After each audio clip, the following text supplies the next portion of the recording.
Celebrity, true or false? You can't handle the truth. All right, that's it. That's what we got. There you go. That was fun. Yeah, while it lasted, for sure. Celebrity, true or false with you, Kurtwood Smith. First up, true or false, your actual first acting job was in a 1980 episode of Soap. You were a guy in laundromat. Is that true or false? First TV job. First TV job. Yeah, I spent years acting on stage up in the San Francisco Bay Area. So you did the legit up there in San Francisco. Well, And then how did you wind up on Soap?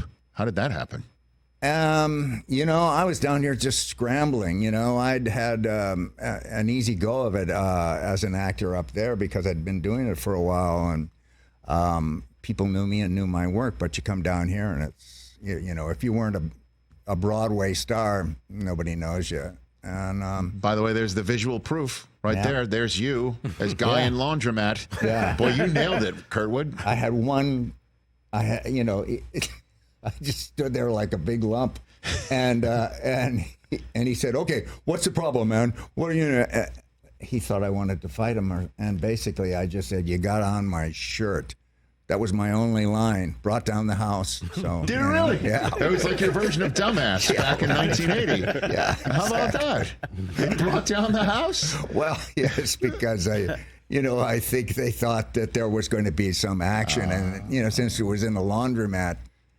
Anyway. Okay. That was the setup. So that But worked. it worked. It worked out. Yeah. You still getting like residual checks from Soap? Did those I ever? used to. I haven't checked lately, but yeah, Okay. 8 cents and stuff like that. Hey, man, I hear you. Next up, true or false, you landed the role of choreographer in Saturday Night Fever sequel Staying Alive after reading with Sylvester Stallone. Is that true? I met with Sly. I don't remember. I don't think we actually read. Okay. He, the casting director, I was doing another show. Okay. I was doing a series at that time. Yes. And I was in the Paramount cafeteria, and this casting director came up and said, "Would you be interested in, Staying Alive, choreographer?" And I said, "Sure." So she said, "Come on." So she just took me over to Stallone's office, and we talked, and that was that. So hold on a second. So you're working on another show. Casting director comes up to you, mentions there's a sequel to Saturday Night Fever. Would you want to be the choreographer? Right. You're like, sure. And then took you directly to Sylvester Stallone? Yep. He had an office there at Paramount. Was he expecting you or? No, I don't think so. So But, okay. but he was fine with it, And then I was did 2 other projects with him. What was the conversation about? Kurtwood here, would be interested in playing the part, but he's not a dancer. He doesn't really know anything about dance. And Stallone said, oh, God, I've forgotten his name now. Sly? No, not Sly. Right. Anyway, he said, basically, he said, no problem, Okay. And it wasn't. Never know. Okay, very good. It worked out. Except that he cut all my lines, What? Yeah, if you watch the movie, I'm in the credits, the opening credits, walking around smoking a cigarette, in a jumpsuit, and watching Travolta and others, and then you can see Travolta and I having a little argument, and I throw them out, but my lines are all gone. Oh my God. Well, it all worked out. Yeah. Certainly because you were in Robocop. Let's get to that. True or false, Kurtwood Smith, you were paid an extra $400 on Robocop for stunt work, quote unquote, because you were actually set on fire during the riot scene. That's true. That's true. That's true. Being set on fire is a slight bit of an exaggeration, but my coat was smoking. They came and pulled my jacket off and all that, and I wasn't the only one. We were all. It's that scene when we're all in Deep Ellum in Dallas, and we're just blowing up the town and just acting like complete goofballs, and we blow up this TV store, and as we're walking away from it, the fireball comes out. And I don't think you could see it anymore, but on some takes you could see the fireball comes out and it just hits the back of Paul McCrane. and I was next to him. So yeah, I think we're smoking. And then later they came on and said, Kurtwood, listen, we're sorry about that. It was a little bigger than we thought, so we decided to give you a stunt pay. And I thought, great, how much is that? He said, $400. I said, $400? You set me on fire and you give me $400? But yeah, so true. Okay. Well, that I guess you don't think you were even. Is basically what Right. I thought at least $1,000. Come on, you know. I guess I'll buy that for $400. Would be the line for that. Okay, this is another good one because you played a real SOB in that movie, man. Lots of fun. Is that the nastiest character you've ever played? Oh yeah. Right? Yeah, he was nasty too. Clarence Boddicker, a total psychopath. Yeah. You scared the crap out of me, man. I'm not gonna lie. Not gonna lie. And so in this movie, in Robocop, the actress who played Dick Jones's secretary, who you harassed, Joan Perkle, is currently your wife and has been since 1988. That's right. Excellent. So she says hello about it. So you met your wife on the set of Robocop? No. Okay, you knew her already? Yes. Okay. Yeah, we were already together. And then, yeah. So you're already together when you're harassing her in this scene here? Yeah. Yeah. That made it much easier to harass her. You know.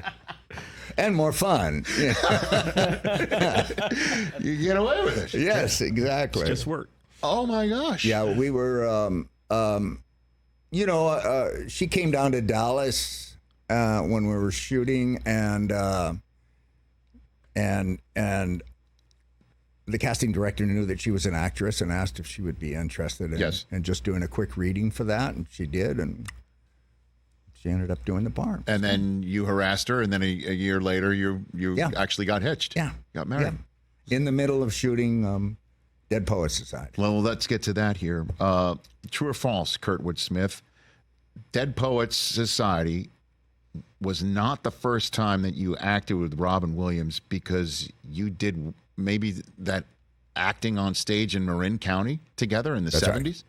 Yeah, that's true. Yes, we did 3 plays together one summer. You and Robin Williams. Mm-hmm. Yeah, he was fresh out of College of Marin, and I was there that summer as a guest artist. So there was a summer festival. We did 3 shows. We were both in them, and after that, Robin went to Juilliard. But you knew he was going places. You did. Oh yeah, he was. He had that mind. I mean, he was. Did you ever have an opportunity to meet Robin? No, man, I wish. Well, he's really a very sweet, wonderful guy. He was much more like the teacher in that film than he is like Mork,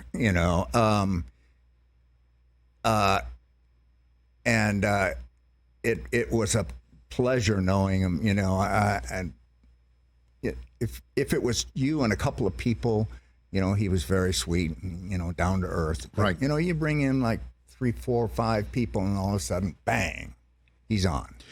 Was he sticking to the script when you were on stage together, or did he just sometimes? He was then.